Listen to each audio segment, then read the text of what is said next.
هو الذي جعل لكم الأرض ذلولا فامشوا في مناكبها وكلوا من رزقه وإليه النشور أأمنتم من في السماء أن يخسف بكم الأرض فإذا هي تمور أم أمنتم من في السماء أن يرسل عليكم حاصبا فستعلمون كيف نذير وہی وہ اللہ ہے جس نے تمہارے لیے زمین کو کاندھا بنایا ہے، نرم بنایا ہے، پس اس کے کاندھوں پر چلو اور اللہ کا رزق کھاؤ اور اسی کی طرف آپ کو لوٹ کر کے جانا ہے۔ کیا تم سب بے خوف ہو گئے اس بار آسمان والے سے کہ وہ تم سب کو زمین میں دھسا دے پھر زمین لرزنے لگے؟ کیا تم بے خوف ہو گئے آسمان والے سے کہ وہ تم پر طوفان بھیج دے پھر تم جان لو کہ میرا ڈرانا کیسا رہا؟ یہ جو آیات آپ کے سامنے پڑھی گئی ہیں سورہ ملک کی چند آیات ہیں۔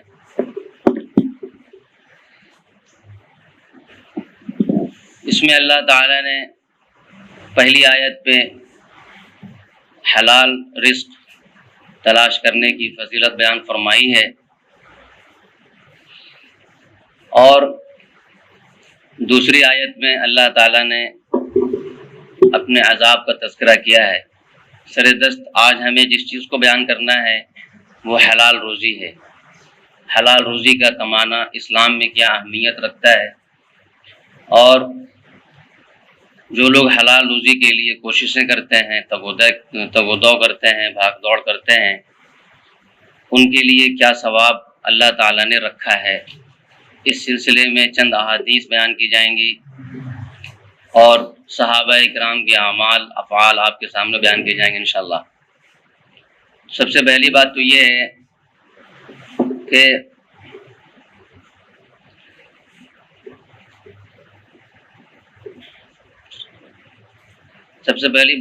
ہے کہ تجارت، زراعت، کوئی بھی پیشہ ہو، کوئی بھی حرفت ہو، اس سلسلے میں سب سے بہترین حدیث اور جب سے اعلیٰ درجے کی ہے جو آپ صلی اللہ علیہ وسلم نے فرمایا کہ التاجر الصدوق مع النبیین والصدیقین والشہداء والصالحین، کہ جو امانت دار تاجر ہیں وہ قیامت کے دن صدیقین کے ساتھ ہوں گے، شہداء کے ساتھ ہوں گے اور صالحین کے ساتھ ہوں گے۔ اسلام میں رزق حلال کمانے پر ابھارا گیا ہے، ترغیب دی گئی ہے، اور صحابہ کرام کا زمانہ اگر ہم مطالعہ کریں یا خود نبی آپ صلی اللہ علیہ وسلم کو دیکھیں تو آپ صلی اللہ علیہ وسلم نے اپنے بچپنے میں بکریاں چرائی ہیں، اہل مکہ کی بکریاں چرائی ہیں۔ تو اس سلسلے میں 10 فائدے ہیں حلال روزی کمانے کے، 10 فائدے ہیں حلال روزی کمانے کے۔ تو سب سے پہلا فائدہ یہ ہے امتثالا لامر اللہ، اللہ تعالیٰ کے حکم پر عمل ہے، اللہ تعالیٰ کے حکم پر عمل ہے، اور وہ یہ ہے کہ هو الذی جعل لکم الارض ذلولا، اللہ تعالیٰ نے حکم دیا کہ اللہ تعالیٰ نے زمین کو تمہارے لیے نرم بنایا ہے، فامشوا فی مناکبہا، تو اس کے کاندھوں پر چلو۔ علامہ ابن کثیر رحمۃ اللہ علیہ اس آیت کے ضمن میں فرماتے ہیں کہ اے سافروا فی اقطاع الارض، کہ زمین کے کونوں میں، زمین کے ملکوں میں تجارت کے لیے، صناعت کے لیے، حرفت کے لیے، پیشے کو سیکھنے کے لیے سفر کرو۔ فامشوا فی مناکبہا، اور آپ صلی اللہ علیہ وسلم نے فرمایا لو انکم تتوکلون علی اللہ حق توکلہ، لرزقکم کما یرزق الطیر، اگر تم اللہ تعالیٰ پر ایسے بھروسہ کرو جیسے اللہ تعالیٰ پر بھروسہ کرنا چاہیے، توکل کرنا چاہیے، تو وہ تمہیں روزی دے گا، جس طرح پرندوں کو، چرندوں کو اللہ تعالیٰ روزی دیتا ہے۔ تغدو خماسا وتروح بطانا، کہ وہ پرندے صبح خالی پیٹ نکلتے ہیں اور شام کو شکم سیر ہو کے لوٹتے ہیں، لیکن اس کے لیے محنت بھی شرط ہے۔ کچھ لوگ اس آیت کو نکمے پن کی علامت قرار دے دیتے ہیں، کچھ لوگ اس حدیث کو، اور یہ نہیں دیکھتے کہ پرندہ، وہ چڑیا روزی حاصل کرنے کے لیے، اپنے پیٹ بھرنے کے لیے کتنے دور دراز علاقوں کی سفر کرتی ہے، یہ نہیں دیکھتے۔ بس اللہ پر بھروسہ کر لو، ہاتھ باندھ کے بیٹھ جاؤ۔ اس حدیث میں کافی محنت کا ذکر ہے، اس حدیث میں اس بات کا ذکر نہیں ہے کہ آدمی صرف بیٹھ جائے۔ لرزقکم کما یرزق الطیر، وہ تمہیں رزق دے گا جس طریقے سے چڑیوں کو رزق دیتا ہے، پرندوں کو رزق دیتا ہے۔ تغدو خماسا وتروح بطانا، اور وہ پرندے رزق حاصل کرنے کے لیے کافی محنت کرتے ہیں، مشقت کرتے ہیں۔ ایسا نہیں ہوتا ہے کہ وہ پرندے گھونسلے میں بیٹھے رہیں اور ان کا کھانا ان کے گھونسلے میں پہنچ جائے، ایسا نہیں ہوتا۔ کسی بزرگ کا واقعہ ہے کہ انہوں نے کہا، حضرت ہم نے دیکھا کہ ایک اندھا سانپ ہے، اور اس اندھا سانپ کے پاس کوئی پرندہ آیا اور اس نے کچھ کھانا اس کے سامنے پیش کیا، تو میرے دل میں خیال آیا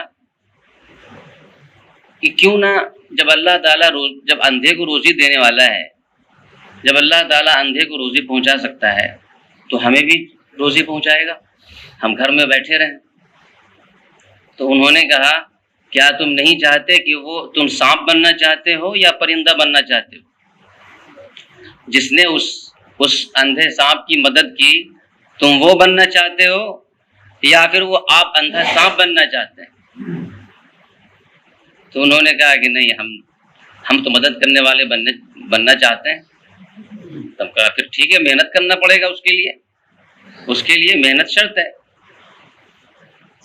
اسی لیے طلبہ کے لیے یہ جائز نہیں ہے کہ وہ نوافل میں مشغول رہے، طالب علم کے لیے یہ جائز نہیں ہے کہ وہ نفل نماز میں مشغول رہے، بلکہ اس کے لیے ضروری ہے کہ وہ کتابوں پر محنت کرے، جو استاد پڑھا رہے ہیں اس کا تکرار کرے۔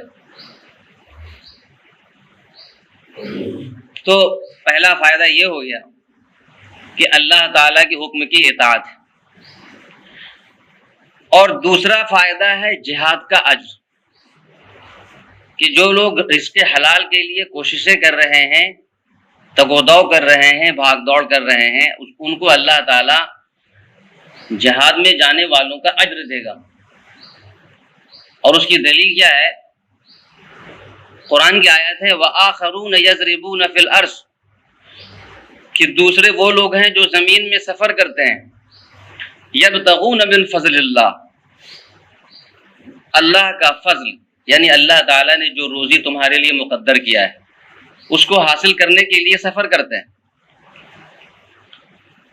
علامہ قرطبی رحمۃ اللہ علیہ فرماتے ہیں کہ اللہ تعالیٰ نے اس آیت میں مجاہدین کو اور حلال روزی کمانے والوں کو ایک ساتھ بیان کیا۔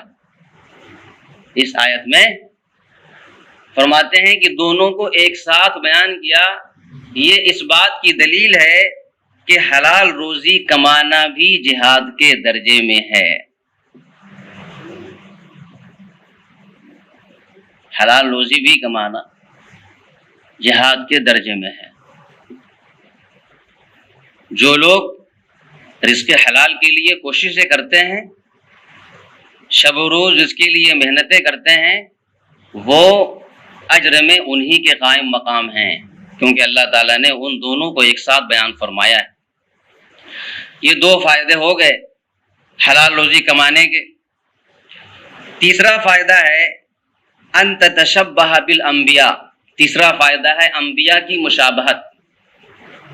انبیاء کے کاموں میں مشابہت، اور وہ کیا ہے کہ آپ صلی اللہ علیہ وسلم نے فرمایا کہ کان داؤد زرادن، کہ حضرت داؤد علیہ السلام لوہاری کا کام کرتے تھے، بڑے بڑے لگن بنایا کرتے تھے، زرہ بنایا کرتے تھے، ہود بنایا کرتے تھے، اور وکان آدم حرثا، حضرت آدم علیہ السلام کھیتی کیا کرتے تھے، حضرت آدم علیہ السلام کھیتی کیا کرتے تھے، اور وکان نوح علیہ السلام نجارا، اور نوح علیہ السلام بڑھئی کا کام کرتے تھے، کارپینٹر کا کام کرتے تھے، وکان ادریس خیاطا، وکان ادریس خیاطا، اور حضرت ادریس علیہ السلام درزی کا کام کرتے تھے، وکان موسیٰ علیہ السلام راعیا، اور موسیٰ علیہ السلام اجرت پر بکریاں چرایا کرتے تھے۔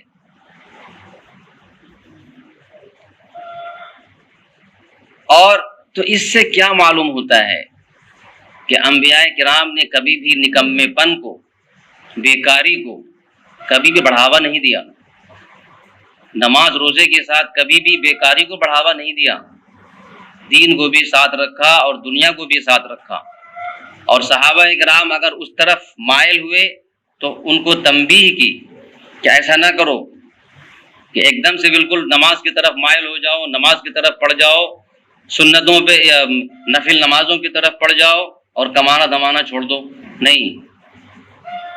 آپ صلی اللہ علیہ وسلم نے صحابہ اکرام کو ہمیشہ اس طرف تنبیہ کی کہ ایسا ہرگز نہ کرنا، حلال روزی کماؤ۔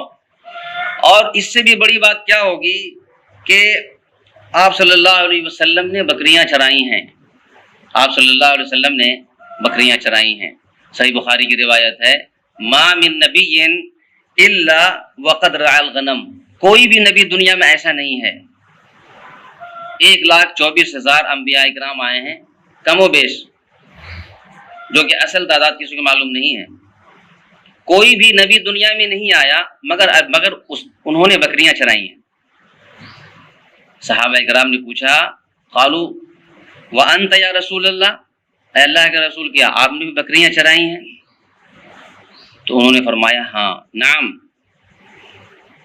قال نعم، ہاں میں نے بھی بکریاں چرائی ہیں۔ مکہ کے لوگوں کی بکریاں پیسے لے کر کے اجرت پر میں جو ہے پہاڑوں پر بکریاں چرایا کرتا تھا۔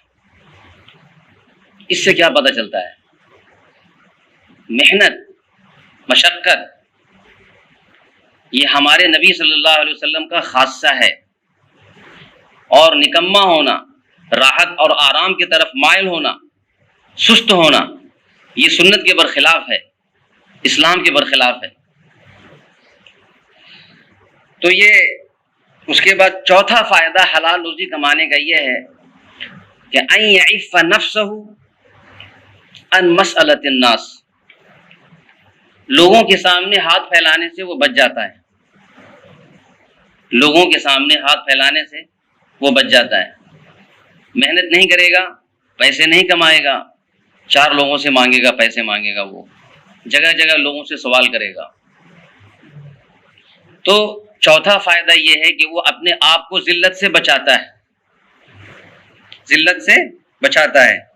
اور نبی صلی اللہ علیہ وسلم نے فرمایا لَأَن يَأْخُذَ أَحَدُكُمْ حَبْلَهُ، کہ تم میں سے کوئی شخص اپنی رسی کو لائے، فَيَأْتِيَ بِحُزْمَةِ حَطَبٍ عَلَى ظَهْرِهِ، پھر لکڑیاں کاٹ کر کے اس کو رسی سے باندھ کر کے بازار میں لے کر کے آئے اور اس کو بیچے، فَيَكُفَّ اللَّهُ وَجْهَهُ، اس کے ذریعے اللہ اس کو بچائے لوگوں کے سامنے بھکاری بننے سے، لوگوں کے سامنے مانگنے سے۔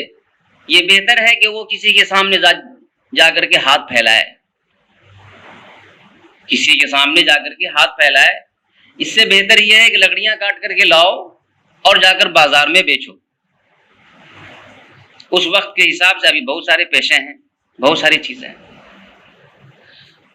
تو چوتھا فائدہ یہ ہو گیا کہ انسان اپنے آپ کو بچاتا ہے، پھر رزق حلال کے لیے چاہے جو بھی انسان کو کرنا پڑے، کوششیں کرنا پڑے، کرنا چاہیے، کبھی بھی پیچھے نہ رہنا چاہیے۔ پانچواں فائدہ یہ ہے کہ ان تنال اجر الصدقہ، کہ صدقے کا اجر آپ کو ملتا ہے، حلال روزی کمانے سے صدقے کا اجر ملتا ہے۔ جو بھی گھر والوں پہ ہم خرچ کریں گے، جو بھی خود کھائیں گے یا اپنے بیوی بچوں پہ خرچ کریں گے، جو بھی پیسے دیں گے، سب پہ صدقے کا ثواب ملے گا۔ اور اس میں ہے مکہ میں نبی صلی اللہ علیہ وسلم کے ماموں ہیں، نبی صلی اللہ علیہ وسلم کے ماموں سعد بن ابی وقاص رضی اللہ تعالی، ایران کو انہوں نے فتح کیا، ایران کو انہوں نے فتح کیا۔ تو اتفاق سے جب یہ مکہ گئے تو ان کو وہ بیمار پڑ گئے، تو ان کو لگا کہ اب ہم بچیں گے نہیں، اب جو ہے اسی میں ہمارا انتقال ہو جائے گا۔ نبی صلی اللہ علیہ وسلم ان کی عیادت کے لیے گئے۔ کبھی بھی کوئی شخص بیمار پڑے آپ کے محلے میں، آپ کے رشتہ داروں میں، غریب ہو یا امیر ہو، عیادت کرنا سنت ہے اور اس کا بہت سارا ثواب ہے۔ ہم لوگ آج ایسا نہیں کرتے۔ تو نبی صلی اللہ علیہ وسلم ان سے ملنے کے لیے گئے، عیادت کے لیے گئے، تو آپ صلی اللہ علیہ وسلم نے فرمایا کیا حال ہے، اللہ تعالیٰ تم پر رحم کرے۔ تو انہوں نے کہا اللہ کے رسول، ایسا لگتا ہے کہ اب ہم اس دنیا سے چلے جائیں گے، تو میری ایک ہی بیٹی ہے، تو میں اوصی بمالی کلہ، میں سارے مال کی وصیت کرتا ہوں، سارے مال کی اللہ تعالیٰ کے راستے میں دینے کی وصیت کرتا ہوں۔ تو آپ صلی اللہ علیہ وسلم نے فرمایا نہیں، ایسا نہ کرو، اللہ کے راستے میں سارا مال مت دو۔ تو انہوں نے فرمایا کہ الثلث، تہائی، نصف، آدھا مال۔ تو آپ صلی اللہ علیہ وسلم نے فرمایا نہیں، آدھا مال بھی مت دو۔ پھر فرمایا تہائی، تیسرا حصہ، مال کا تیسرا حصہ۔ تو انہوں نے کہا کہ آپ صلی اللہ علیہ وسلم فرمایا نہیں، تیسرا حصہ بھی ٹھیک ہے لیکن بہت زیادہ ہے۔ اور آخر میں جو بات فرمائی کہ انک ان تدع ورثتک اغنیاء خیر من ان یتکففون الناس، انک ان تذر ورثتک اغنیاء خیر من ان تدعهم عالۃ یتکففون الناس، کہ آپ اپنے وارثین کو خوشحال چھوڑیں، یہ اس بات سے بہتر ہے کہ آپ کے مرنے کے بعد یہ بھیک مانگیں۔ سمجھ رہے ہیں کہ آپ سارا مال اگر اللہ کے راستے میں دے دیں گے تو پھر آپ کے وارثین کا کیا ہوگا؟ لہذا یہ کام نہ کیجیے۔ اور آخر میں فرمایا کہ اپنے وارثوں کے بارے میں فکر نہ کرنا، اپنے بال بچوں کے بارے میں فکر نہ کرنا، یہ صحیح نہیں ہے۔ جو لوگ یہ سوچتے ہیں کہ ہم نے بیٹے کو، ہمارا بیٹا، ہم نے اس کو پالا پوسا، جوان کیا، اچھی تربیت کی، اب وہ جانے، اس کا کام جانے، یہ نہیں، یہ غلط ہے۔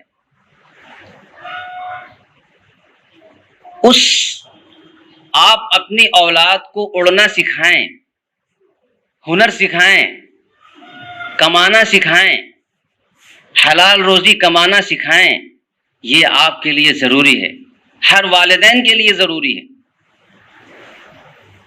بس اس کی تربیت کر دی، وہ بڑا ہو گیا، یہ نہیں، ابھی ذمہ داری آپ کی ختم نہیں ہوئی۔ آپ نے عقاب کا نام سنا ہوگا آپ نے، اتنا زبردست ٹیکنیک ہے عقاب کے اندر انسان کو سبق لینے کی، کہ کس طرح وہ اپنے بچوں کو پیروں پر کھڑا کرتا ہے۔ عقاب کا بچہ جب چھوٹا ہوتا ہے تو وہ اڑنے سے ڈرتا ہے، اکثر اشعار میں عقاب کا ذکر ہوگا، آپ نے سنا ہی ہوگا. بہت مطلب یہ منفرد پرندہ ہے اور پرندوں سے بالکل ہٹ کر کے ہے یہ. تو اس کا جو بچہ ہوتا ہے وہ اڑنے سے ڈرتا ہے، جبکہ اس کا باپ عقاب جو ہے وہ آسمان کا بادشاہ ہوتا ہے، اڑنے کا بادشاہ ہوتا ہے. وہ گھنٹوں آسمان میں تیرتا رہے گا لیکن وہ تھکتا نہیں ہے عقاب. اور تو کرتا کیا ہے، وہ اپنے بچے کو سکھانے کے لیے کہ یہ بچہ ہمارا ہم پلہ ہو جائے، یہ بچہ بھی اڑنے لگے، اس کے اندر بھی صلاحیت ہو، اس کے اندر سے خوف نکل جائے. وہ اپنے بچے کو پکڑتا ہے اور پنجے میں پکڑ لیتا ہے اور بیچ آسمان میں چھوڑ دیتا ہے. تو اس کا بچہ ڈرتے ڈرتے ڈرتے جب وہ زمین میں گرنے لگتا ہے تو پھر وہ اڑنا شروع کر دیتا ہے. پھر اس کے بعد جو اس کی اڑان شروع ہوتی ہے تو پھر وہ اس کی اڑان جو ہے آخر تک ختم نہیں ہوتی. اس سے ہمیں یہ سبق ملتا ہے کہ ہر باپ کو اپنے لڑکے کو کسی بھی پیشے سے، کسی بھی صنعت و حرفت سے جوڑنا چاہیے، اور یہ یقینی بنا لینا اور یہ یقین کر لینا چاہیے کہ میرا بیٹا کوئی ہنر سیکھ چکا ہے، کوئی ہنر سیکھ چکا ہے، اپنے پیروں پہ کھڑا ہو چکا ہے. تب تک جو ہے ہماری ذمہ داری پوری ہوگی. ورنہ صرف یہ نہیں کہ اب وہ جانے اس کا کام جانے، یہ غلط بات ہے. تو حلال روزی کمانے کے پانچواں فائدہ یہ ہے کہ صدقے کا اجر حاصل ہوتا ہے. صدقے کا اجر حاصل ہوتا ہے. ہم لوگ سوچتے ہیں کہ ہم گھر میں خرچ کر رہے ہیں، ہمیں کیا فائدہ ہو رہا، اس سے ہمیں کیا مل رہا ہے، ہمارے بیوی بچے موج کر رہے ہیں، ہمارے بیوی بچے کھا رہے ہیں. نہیں، ایسا نہیں ہے. آپ کو صدقے کا اجر مل رہا، آپ کو صدقے کا اجر مل رہا ہے. لیکن اس میں سب سے اہم بات یہ ہے کہ اللہ تعالیٰ نے قرآن میں فرمایا فَإِذَا قُضِيَتِ الصَّلَاةُ فَانْتَشِرُوا فِي الْأَرْضِ، کہ جب نماز ہو چکی اب زمین میں پھیل جاؤ، حلال روزی کمانے کے لیے زمین میں پھیل جاؤ.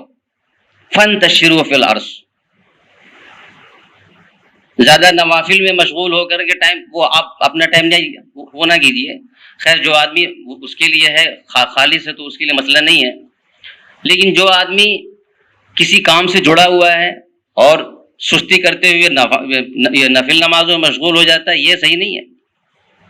فَإِذَا قُضِيَتِ الصَّلَاةُ، نماز ہو چکی، فَانْتَشِرُوا فِي الْأَرْضِ، زمین میں پھیل جاؤ. وَابْتَغُوا مِنْ فَضْلِ اللَّهِ، اور اللہ کی روزی تلاش کرو. اور آخر میں فرمایا وَاذْكُرُوا اللَّهَ كَثِيرًا، کہ اللہ کا ذکر بھی کرتے رہا کرو. لَعَلَّكُمْ تُفْلِحُونَ، تاکہ تم کامیاب ہو جاؤ. حلال روزی کمانے کے چکر میں ایسا نہیں کہ نمازیں چھوڑ دی اور ہم یہ کہیں کہ ہم بھی تو حلال روزی کے لیے محنتیں کر رہے ہیں، ہم بھی تو سنت پہ عمل ہی کر رہے ہیں، ہمیں بھی ثواب مل رہا ہے، آپ کو بھی ثواب مل رہا ہے. وَاذْكُرُوا اللَّهَ كَثِيرًا، اللہ تعالیٰ کو کثرت سے یاد کیجیے حلال روزی کماتے ہوئے بھی.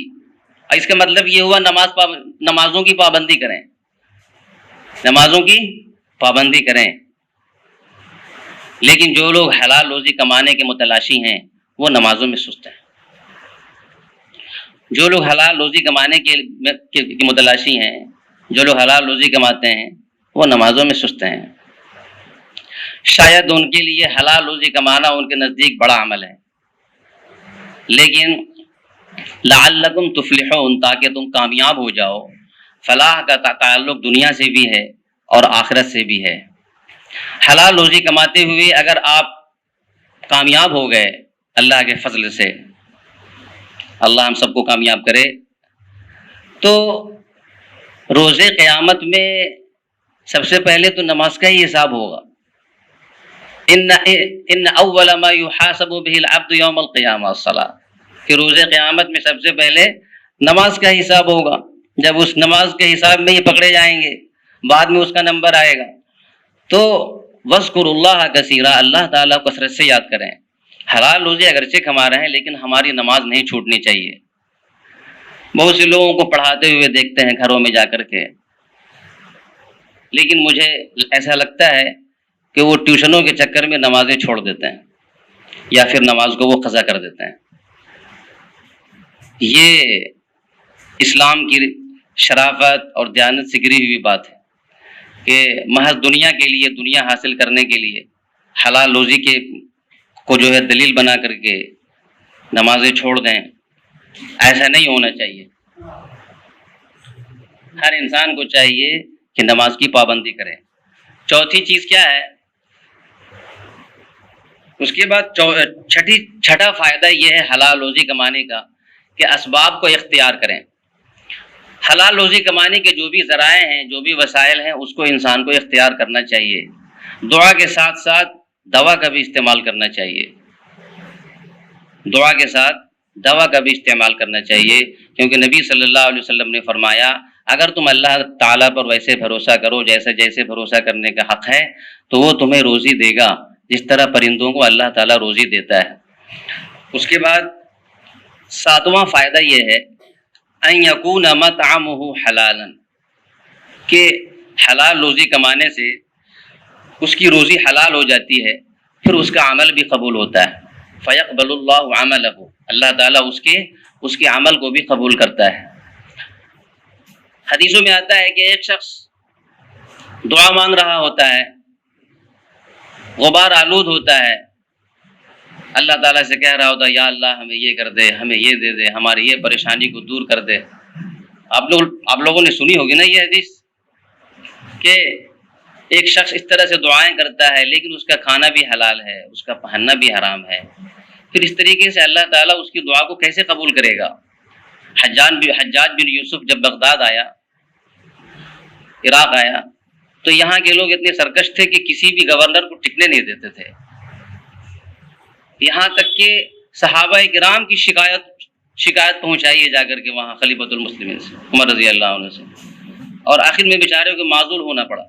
ایسی شکایتیں، وہ شکایت چلتی رہتی تھی۔ آپ صلی اللہ علیہ وسلم کا زمانہ ختم ہوا، صحابہ کرام کا زمانہ گیا، پھر بنو امیہ کا زمانہ آ گیا۔ بنو امیہ کے زمانے میں سب سے خطرناک جو گورنر تھا ان کو بھیجا کہ جاؤ جا کر کے ان کو ٹھیک کرو۔ حجاج بن یوسف بغداد گیا،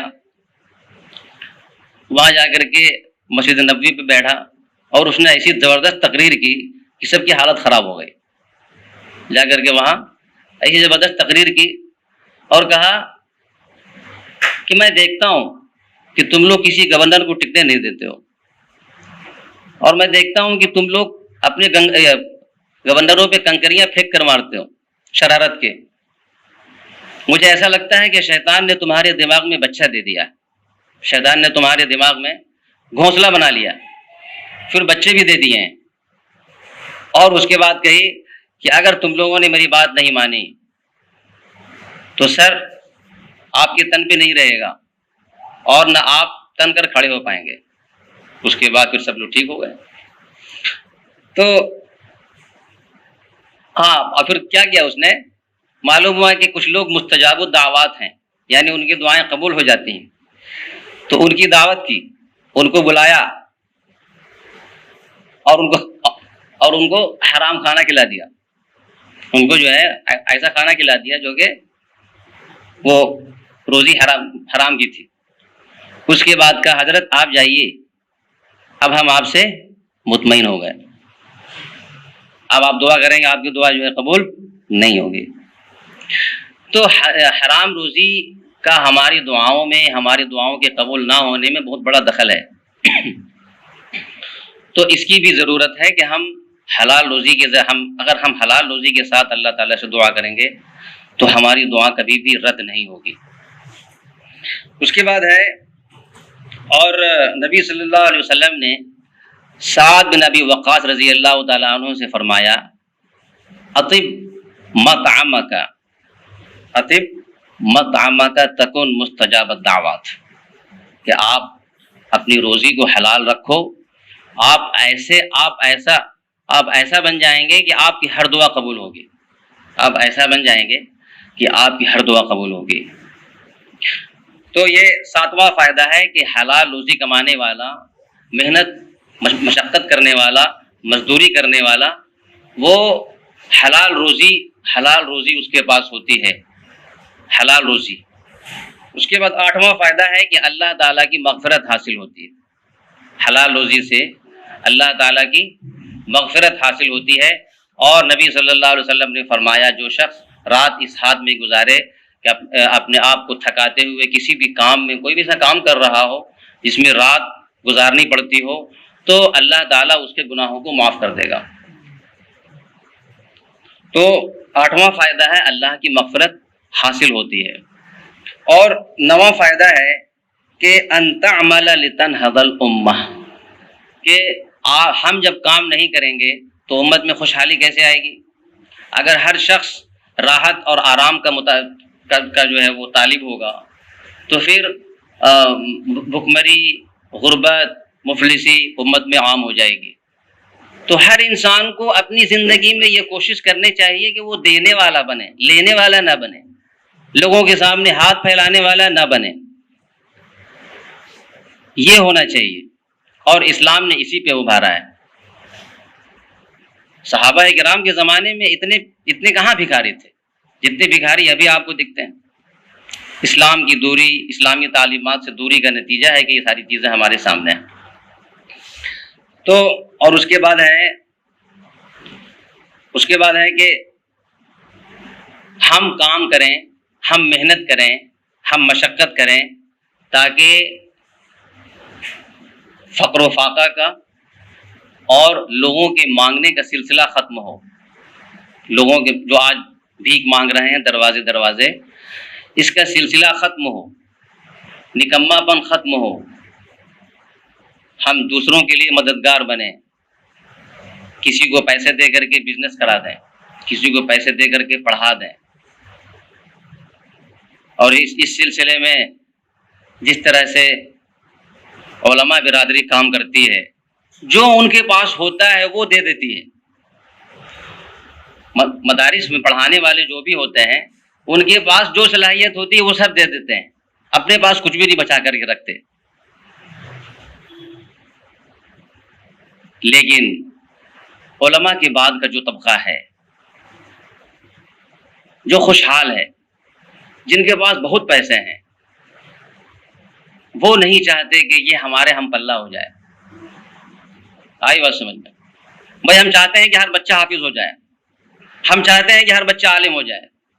اگر ڈاکٹر یہ بات چاہ لے تو کہ ہر بچہ ڈاکٹر ہو جائے، اگر انجینئر یہ چاہ لے کہ ہر بچہ انجینئر ہو جائے، تو ظاہر سی بات ہے بہت بڑا فرق آئے گا معاشرے میں، بہت بڑا فرق آئے گا. تو ہماری محنت کرنے سے، حلال روزی کمانے سے فائدہ یہ ہوگا کہ بے روزگاری ختم ہوگی، معاشرے سے بے روزگاری ختم ہوگی، اور دست درازی لوگوں کے سامنے بھیک مانگنے کا سلسلہ ختم ہوگا. اس سلسلے میں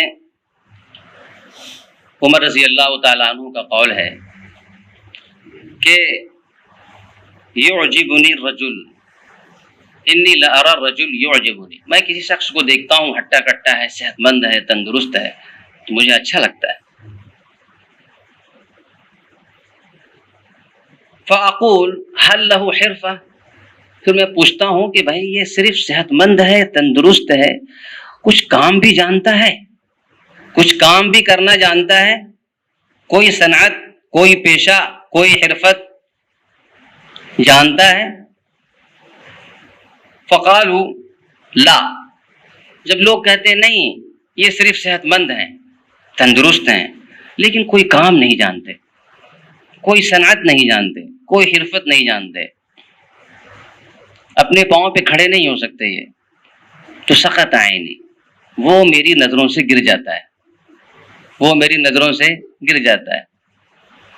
پتہ یہ چلا کہ صحابہ کرام کے زمانے میں جو شخص صنعت اور حرفت جانتا تھا اس کو لوگ محبوب رکھتے تھے، اور جو کچھ بھی نہیں جانتا ہے تو وہ لوگوں کی نظر میں محبوب نہیں ہوتا تھا، وہ لوگوں کی نظر میں محبوب نہیں ہوتا تھا. دوسری بات یہ ہے کہ حضرت لقمان علیہ السلام نے اپنے بیٹے کو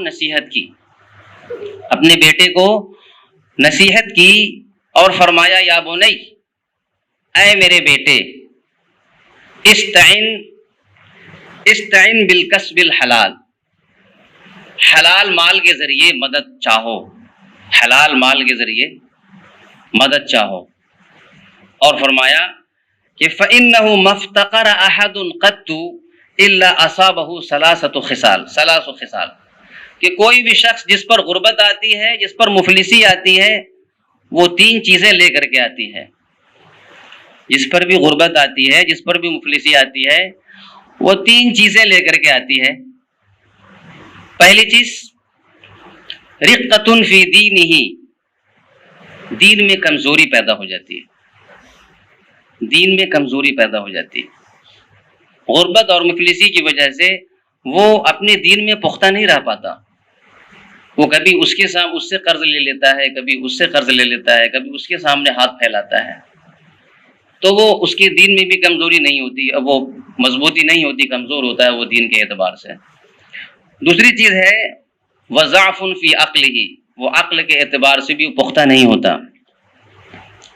غربت اور مفلسی ایک چیز یہ بھی لے کر کے آتی ہے کہ وہ بے عقل ہو جاتا ہے، وہ بے عقل ہو جاتا ہے۔ اللہ تعالی ہم سب لوگوں کی اس سے حفاظت فرمائے۔ اور حضرت عائشہ رضی اللہ عنہ نے فرمایا کاد الفقر ان یکون کفرا، کہ فقر اور مفلسی کی وجہ سے انسان کفر میں مبتلا ہو سکتے ہیں، اور آج ایسا ہو رہا ہے۔ دین میں کمزوری، عقل میں کمزوری، اور تیسری چیز ہے وذہاب مروءتہ، اس کی شرافت ختم ہو جاتی ہے، اس کے اندر جو شرافت ہے وہ ختم ہو جاتی ہے۔ اور وَأَعْظَمُ ذَلِكَ اسْتِخْفَافُ النَّاسِ بِهِ، اور اس سے بھی سب سے بڑی چیز اور سب سے گری ہوئی چیز اسے یہ ہوتی ہے، یہ مصیبت آتی ہے کہ لوگوں کے نزدیک اس کی کوئی عزت نہیں ہوتی، کوئی وقت نہیں ہوتی۔ دیکھیے غریب ہونا الگ بات ہے، اور نکما ہونا یہ الگ چیز ہے۔ تو دیکھیے کوئی بھی شخص غریب سے نفرت نہیں کرتا، کوئی بھی شخص غریب سے نفرت نہیں کرتا، بے روزگار ہو، نکما ہو، محنت بھی نہیں کر رہا ہو، اگر وہ شخص محنت کر رہا ہے تو بھائی ٹھیک ہی ہے۔ بہت سے لوگ ایسے ہوتے ہیں کہ بیچارے محنت کر رہے ہوتے ہیں لیکن وہ سیٹ نہیں ہو پاتے، وہ اس میں شامل نہیں ہیں۔ اس کے تو ہر قدم پہ اللہ تعالیٰ ثواب دے گا، اور جتنے لاس ہو رہے ہیں، جتنا نقصان وہ اٹھا رہا ہے، اس کا تو ثواب اللہ تعالیٰ اس کو دے گا ہی۔ اللہ تعالیٰ نے اس کا امتحان لیا ہے، مال کے ذریعے، جان کے ذریعے، اس میں اس نے صبر کیا تو اللہ تعالیٰ تو اس کو اجر دے گا ہی۔ جو شخص فطرتاً بذات خود وہ بے روزگاری پسند کرتا ہو، آرام پسند ہو، راحت پسند ہو، اس کی میں بات کر رہا ہوں، اس کی ہم بات کر رہے ہیں۔ یہ ساری باتیں جو ہو رہی ہیں وہ اس کے لیے ہو رہی ہیں۔ تو معاشرے میں جو شخص غریب ہوتا ہے، غریب نہیں، جو نکما ہوتا ہے، کام کاج کی طرف مائل نہیں ہوتا، کوئی پیشہ نہیں سیکھتا، لوگ اس سے نفرت کرتے ہیں۔ تو سب سے بڑی چیز جو انسان پہ غربت لے کر کے آتی ہے وہ یہی ہے کہ انسان اس لوگوں کے نزدیک اس کا کوئی وقار نہیں ہوتا، کوئی عزت نہیں ہوتی۔ اور سب سے افضل بات یہ ہے کہ حضرت موسیٰ علیہ السلام جو اولو العزم پیغمبر ہیں، انہوں نے مزدوری کی ہے۔ حضرت موسیٰ علیہ السلام جو اولو العزم پیغمبر ہیں، انہوں نے حضرت شعیب علیہ السلام کے پاس 8 سال تک مزدوری کی ہے۔ اس سے بڑی بات کیا ہوگی کہ جب صحابی نے مزدوری کی اور اپنے خرچے کو چلانے کے لیے لوگوں کے سامنے ہاتھ نہیں پھیلائے، تو ہم تو ان کی امت ہیں، ہم بھی ان کے ماننے والے ہیں، تو ہمیں بھی تو یہ چاہیے کہ آخری حد تک پوری محنت کریں، پوری کوشش کریں۔ آخر بات یہی ہے کہ ہم اس کے ساتھ ساتھ نماز کی پابندی کریں، نماز کا اہتمام کریں، فجر کی نماز کا خصوصاً اہتمام کریں۔ اور عام طور پر ہم مسلمان فجر کی نماز کی پابندی نہیں کرتے، اور نہ فجر کی نماز پڑھنے کی کوشش کرتے ہیں۔ اگر ہم تھوڑی سی کوشش کر لیں، ہم اگر الارم وغیرہ سیٹ کر لیں، یا اگر ہم اس سے بھی نہیں اٹھ پاتے ہیں تو کسی امام صاحب کو، کسی بھی اس شخص کو جو فجر کی نماز کا پابند ہو، اس کو کہہ دیں کہ آپ نماز کے لیے اٹھا دیں۔ دیکھیے فجر کی نماز پڑھنا ہماری زندگی کے لیے، ہمارے مرنے کے بعد کی زندگی کے لیے وہ کامیابی کی چابی ہے، دنیا میں بھی کامیابی کے لیے آخرت کی بھی کامیابی کے لیے۔ لوگ کہیں گے کہ فلاں شخص تو کئی سالوں سے فجر کی نماز پابندی سے پڑھ رہے ہیں لیکن آج تک وہ مالدار نہیں ہو پائے۔ تو یہ سب سے بڑا یہ جو نظریہ ہے کہ مالدار ہو جانا نماز پڑھنے کی وجہ سے، یہ بالکل غلط ہے۔ نماز پڑھنے سے کوئی شخص مالدار تھوڑی نہ ہوتا ہے، لیکن وہ قلبی سکون جو اسے حاصل ہے وہ بڑے بڑے لوگوں کو بھی نصیب نہیں ہے۔ تو نبی صلی اللہ علیہ وسلم نے فرمایا کہ جب تم میں سے کوئی شخص سوتا ہے تو شیطان اس کی پیشانی پہ 3 گرہیں لگاتا ہے کہ سوتا رہ، رات بڑی لمبی ہے، سوتا رہ، رات بڑی لمبی ہے۔ جب بھی آپ سو کے اٹھیں گے 12 بجے کسی بھی وجہ سے پیشاب کرنے کے لیے، کسی کے لیے، تو ہمیشہ آپ کے ذہن میں یہ بات مطلب گھوم رہی ہوگی ہمیشہ۔ اگر آپ تجربہ کریں کہ بہت رات بڑی ہے، ابھی 3 بجے ہے، بہت ہے، رات بہت لمبی ہے۔ اس طرح ہوتا کیوں ہے؟ شیطان ہمارے وہ 3 گرہیں لگا دیتا ہے ہماری پیشانی پہ۔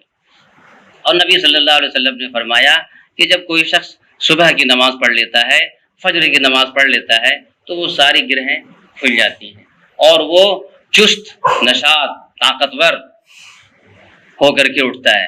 لیکن اگر کوئی شخص فجر کی نماز نہ پڑھے تو آخر میں کیا فرمایا؟ فبال الشیطان فی اذنہ، شیطان اس کے کان میں پیشاب کر دیتا ہے، شیطان اس کے کان میں پیشاب کر دیتا ہے۔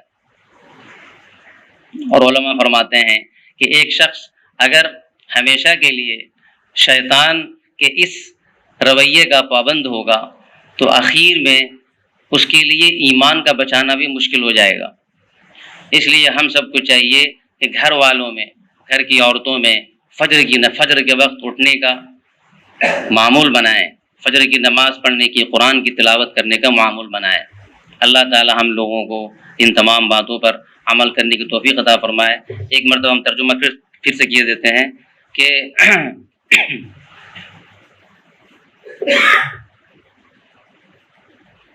وہی وہ ذات ہے جس نے تمہارے لیے زمین کو نرم بنایا ہے، پس اس کے کاندھوں پر چلو اور اس کے رزق سے کھاؤ۔ وَإِلَيْهِ النُّشُورُ، اسی کی طرف دوبارہ اٹھ کر کے جانا ہے۔ کیا تم سب آسمان والوں سے بے خوف ہو گئے کہ وہ تمہیں زمین میں دھسا دے پھر زمین ہلنے لگے؟ کیا تم سب بے خوف ہو گئے آسمان والے سے کہ وہ تم پر آندھی یا دھول بھرا طوفان بھیج دے، پھر تم جان لو گے کہ ہمارا ڈرانا کیسا رہا؟